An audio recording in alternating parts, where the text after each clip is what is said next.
Assalamualaikum warahmatullahi wabarakatuh.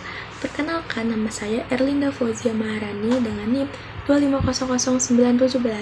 Nah, di video kali ini aku akan membahas sebuah peristiwa yang terjadi ketika Perang Dunia itu berlangsung. Nah, apa sih peristiwa tersebut? Peristiwa tersebut merupakan sebuah momentum kemerdekaan. Bagaimana bisa Perang Dunia Kedua itu bisa merubah nasib ke negara-negara Asia. Nah, penasaran kan? Mari kita simak videonya.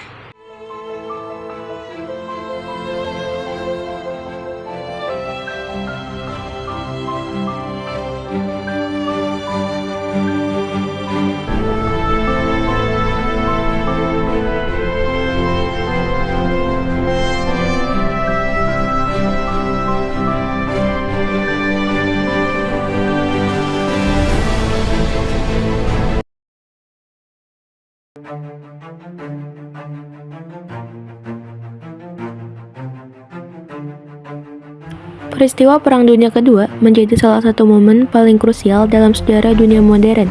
Dalam berbagai kajian jurnal mengenai dekolonisasi, dijelaskan bahwa perang tidak hanya menyebabkan kehancuran secara fisik dan militer, tetapi juga mengguncang stabilitas politik dan ekonomi negara-negara penjajah seperti Inggris, Belanda, dan Prancis. Negara-negara tersebut mengalami kerugian besar baik dari segi sumber daya maupun kekuatan militer, sehingga tidak lagi memiliki kemampuan yang cukup untuk mempertahankan wilayah jajahannya. Masuknya Jepang ke wilayah Asia menjadi faktor penting yang mempercepat perubahan tersebut. Jepang berhasil mengusir kekuatan barat dari berbagai wilayah Asia dan secara tidak langsung menunjukkan bahwa bangsa Eropa bukan kekuatan yang tidak terkalahkan. Hal ini menimbulkan perubahan cara pandang masyarakat Asia terhadap penjajahan.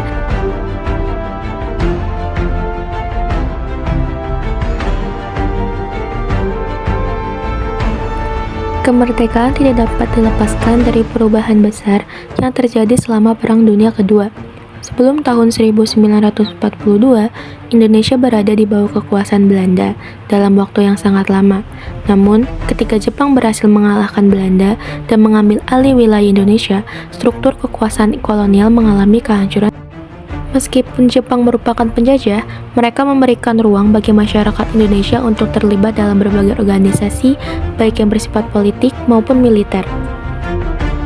Keterlibatan ini secara tidak langsung membentuk kesiapan bangsa Indonesia dalam mengelola pemerintahan sendiri. Ketika Jepang mengalami kekalahan pada tahun 1945, terjadi kekosongan kekuasaan yang tidak segera diisi oleh pihak manapun. Momentum inilah yang kemudian dimanfaatkan oleh Soekarno dan Muhammad Hatta untuk memproklamasikan kemerdekaan Indonesia.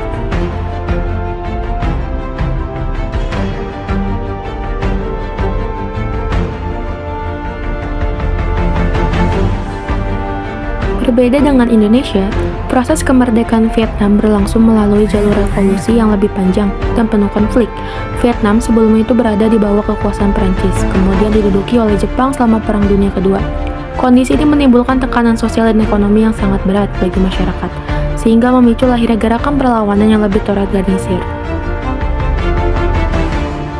Ho Chi Minh berhasil memanfaatkan situasi kekacauan setelah kekalahan Jepang untuk memproklamasikan kemerdekaan Vietnam pada tahun 1945. Namun, kondisi ini tidak stabil karena Prancis berusaha kembali menguasai wilayah tersebut. Ini menyebabkan perjuangan kemerdekaan Vietnam berlanjut dalam bentuk konflik bersenjata.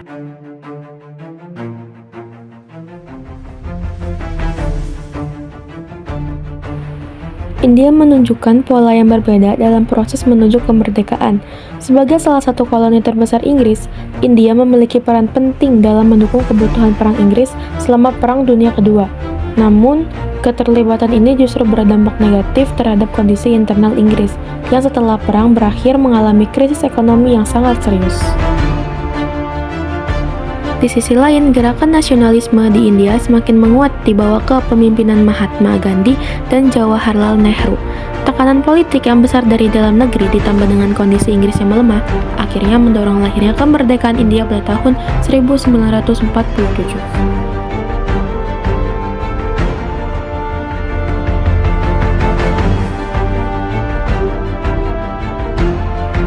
kawasan Asia Tenggara, Filipina dan Myanmar juga mengalami proses kemerdekaan yang dipengaruhi oleh Perang Dunia Kedua. Filipina yang sebelumnya berada di bawah kekuasaan Amerika Serikat sempat diduduki oleh Jepang selama perang berlangsung. Setelah perang berakhir, Amerika Serikat mengubah kebijakan politiknya dengan memberikan kemerdekaan kepada Filipina pada tahun 1946.